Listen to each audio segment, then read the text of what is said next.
کرتے ہیں۔ اللہ کا ہاتھ ان کے ہاتھوں پر ہے۔ پھر جو شخص عہد کو توڑے تو عہد توڑنے کا نقصان اسی کو ہے، اور جو اس بات کو جس کا اس نے اللہ سے عہد کیا ہے پورا کرے تو وہ اسے عنقریب اجر عظیم دے گا۔ اے نبی، جو گنوار پیچھے رہ گئے وہ تم سے کہیں گے کہ ہم کو ہمارے مال اور اہل و عیال نے روک رکھا تھا، سو آپ ہمارے لیے اللہ سے بخشش مانگیں۔ یہ لوگ اپنی زبان سے وہ بات کہتے ہیں جو ان کے دل میں نہیں ہے۔ کہہ دو کہ اگر اللہ تم لوگوں کو نقصان پہنچانا چاہے یا تمہیں فائدہ پہنچانے کا ارادہ فرمائے تو کون ہے جو اس کے سامنے تمہارے لیے کسی بات کا کچھ اختیار رکھے؟ کوئی نہیں، بلکہ جو کچھ تم کرتے ہو اللہ اس سے واقف ہے۔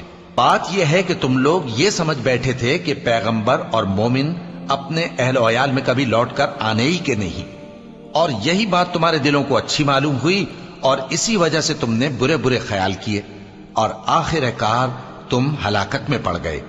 اور جو شخص اللہ پر اور اس کے پیغمبر پر ایمان نہ لائے تو ہم نے ایسے کافروں کے لیے آگ تیار کر رکھی ہے، اور آسمانوں اور زمین کی حکومت اللہ ہی کی ہے، وہ جسے چاہے بخشے اور جسے چاہے سزا دے، اور اللہ بخشنے والا ہے، مہربان ہے۔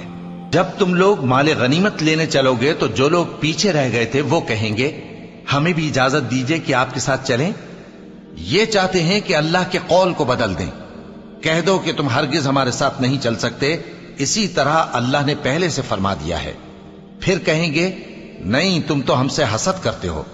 بات یہ ہے کہ یہ لوگ سمجھتے ہی نہیں مگر بہت کم۔ اے نبی، جو گنوار پیچھے رہ گئے تھے ان سے کہہ دو کہ تم جلد ایک سخت جنگجو قوم کے ساتھ جنگ کے لیے بلائے جاؤ گے۔ ان سے تم یا تو جنگ کرتے رہو گے یا وہ ہار مان لیں گے۔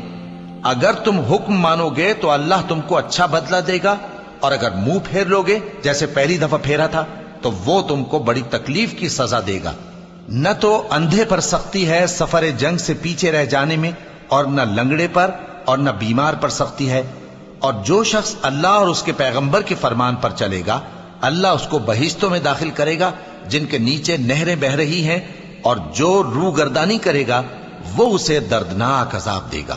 اے پیغمبر، جب مومن تم سے اس درخت کے نیچے بیعت کر رہے تھے تو اللہ ان سے خوش ہوا، اور جو صدق و خلوص ان کے دلوں میں تھا وہ اس نے معلوم کر لیا تو ان پر تسکین نازل فرمائی اور انہیں جلد فتح عنایت کی، اور بہت سی غنیمتیں وہ آئندہ بھی حاصل کریں گے، اور اللہ غالب ہے، حکمت والا ہے۔ اللہ نے تم سے بہت سی غنیمتوں کا وعدہ فرمایا ہے کہ تم ان کو حاصل کرو گے، پھر اس نے یہ غنیمت تمہیں جلدی سے دلوا دی اور لوگوں کے ہاتھ تم سے روک دیے۔ غرض یہ تھی